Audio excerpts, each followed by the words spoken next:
Welcome to Beyond the Lens, where history comes alive, and every documentary takes you deeper than ever before. History isn't just written in books. It's carved into ancient ruins, hidden beneath the oceans. For breathtaking this is a journey beyond the lens. By the early 1950s, the Cold War pushed American officials into deep anxiety. Rival nations were suspected of developing scientific methods to manipulate human behavior. To counter these suspected threats, American intelligence agencies began operating entirely out of public view.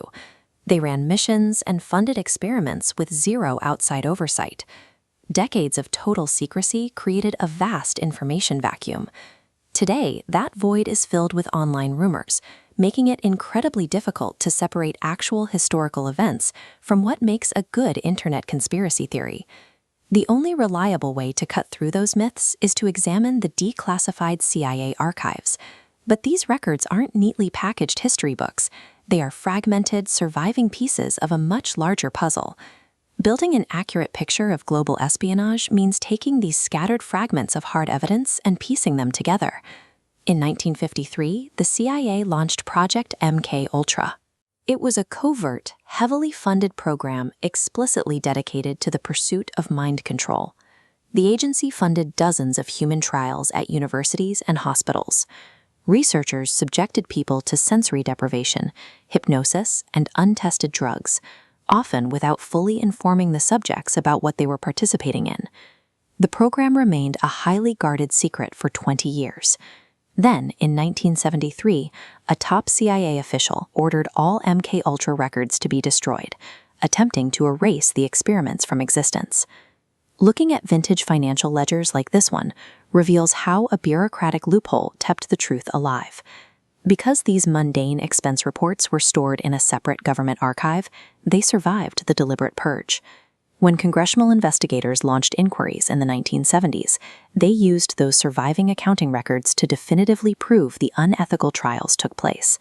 The raw data outlasted the cover-up. The agency's role expanded into direct action, with declassified records showing a history of covert missions intended to shape political outcomes overseas. Throughout the Cold War, operatives secretly funded foreign governments that aligned with American interests and actively worked to dismantle rival factions to counter Soviet expansion. Officials at the time argued these aggressive tactics were a necessary defense. In reality, these interventions frequently triggered severe, multi-generational consequences for the nations involved. Declassified files confirm that intelligence agencies hold the power to silently steer the political fate of entire nations, entirely out of sight from the public at the time. Looking at these documents, a clear question arises. Why are so many pages still covered in black bars? The most pressing reason is national security, protecting the identities of intelligence sources. Agencies also redact information to obscure technological surveillance still actively deployed today. Finally, some facts are hidden to preserve fragile diplomatic ties with foreign governments. Releasing decades-old secrets can severely damage ongoing international cooperation. Because these security protocols are necessary, the historical puzzle is intentionally kept incomplete by the state. Historians are forced to piece together the truth from partial facts. The intelligence community is an apparatus built entirely to keep secrets forever, yet time eventually forces those secrets into the public record. Raw archival files present the agency through its internal memos and logistical reports, leaving behind the polished archetypes of fiction. The documents reveal a landscape where engineers developed complex telemetry and surveillance systems right alongside the clinical and moral failures of programs like MKUltra. These documents offer a vital look into how governments operate under intense pressure, making extreme, high-stakes decisions during periods of global panic. Since the state intentionally keeps the historical record incomplete, the truth only emerges when we cross-reference redacted memos with surviving ledgers. To understand the past, we have to move beyond simple curiosity and treat history as an active investigation of evidence. By 1945, the guns of the Second World War finally fell silent. But even as European capitals lay in rubble, the peace was already fracturing. The physical battlefield of tanks and trenches was immediately replaced by a quiet, invisible conflict. The United States and the Soviet Union, having just defeated a common enemy, turned their attention toward each other. Mutual suspicion quickly eroded their wartime alliance, locking the two global powers into a tense standoff. National security now required monitoring laboratory breakthroughs and newly engineered long-range missiles, targets that could strike before a single soldier ever crossed a border.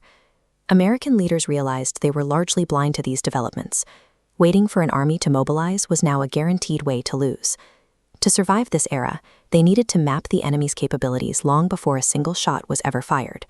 To fill that critical blind spot, President Harry S. Truman signed the National Security Act in 1947. This legislation officially created the Central Intelligence Agency, establishing a permanent, dedicated organization to collect peacetime intelligence. Behind the agency's public mission of advising the president lay a world of classified operational methods, documented in files locked away in steel vaults and hidden from public oversight. Traditional military doctrine was useless here.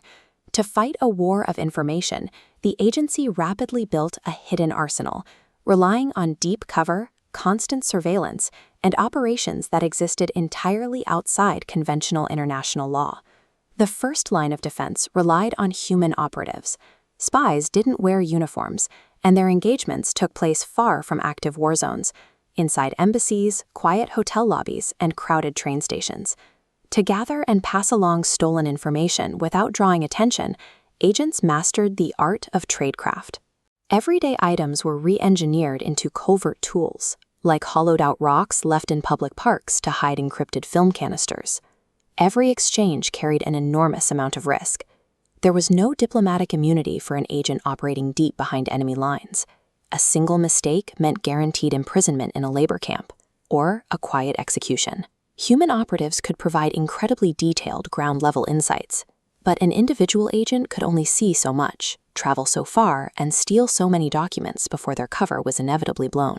Winning the technological arms race required massive industrial blueprints and complex aerodynamic schematics, material far too substantial for a single operative to carry in a briefcase. To secure that knowledge, the government launched Operation Paperclip. They aggressively recruited elite engineers from the collapsing German military, men like Werner von Braun, bringing them directly into top-secret American research facilities. These newly acquired minds rapidly accelerated American capabilities. Their technical expertise went straight to work, laying the crucial foundation for the country's ballistic missile systems and its entire future space program. Many of these recruits had troubling ties to the Nazi regime. American officials chose to deliberately scrub those histories, deciding that maintaining a technological edge over the Soviet Union was far more important than ethical purity. Even with brilliant scientists and ground-level spies, a massive blind spot remained. American leadership still lacked real-time, undeniable photographic evidence of Soviet military installations deep inside hostile territory. The CIA commissioned a specialized lightweight airframe, the U-2 reconnaissance aircraft, designed to operate at the extreme edge of the atmosphere. Cruising at an altitude of 70,000 feet, the U-2 turned high-resolution photography into a strategic weapon. It operated in the stratosphere, far out of reach of standard Soviet radar, fighter jets, and anti-aircraft batteries. Because it flew so high, American leadership believed they had found a political loophole. They could continuously photograph enemy bases and track troop movements without ever triggering a physical border conflict on the ground. For several years, it worked flawlessly. The U-2 gave the United States the ability to watch its fiercest rival with near impunity, creating an intoxicating sense of total control over the information war. That sense of control vanished instantly on May 1, 1960. Soviet surface-to-air missile technology finally caught up, and a U-2 plane was blown out of the sky. The pilot, Francis Gary Powers, survived the crash, parachuting directly into Soviet hands. Along with him, the enemy recovered the wreckage of the specialized camera equipment, securing undeniable physical proof of American espionage. The U.S. initially tried to cover it up, claiming a weather plane had drifted off course. The furious Soviet leadership immediately produced the pilot and the wreckage, publicly humiliating the American government and fracturing diplomatic relations. The incident proved that a single mechanical failure, or one captured operative, could force a total collapse of international negotiations.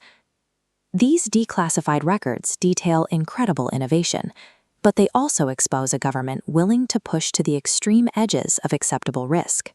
And as dangerous as these foreign operations were, the CIA was about to turn that same absolute secrecy inward, setting the stage for deeply controversial domestic experiments like MKUltra, which would remain buried in the vaults for decades.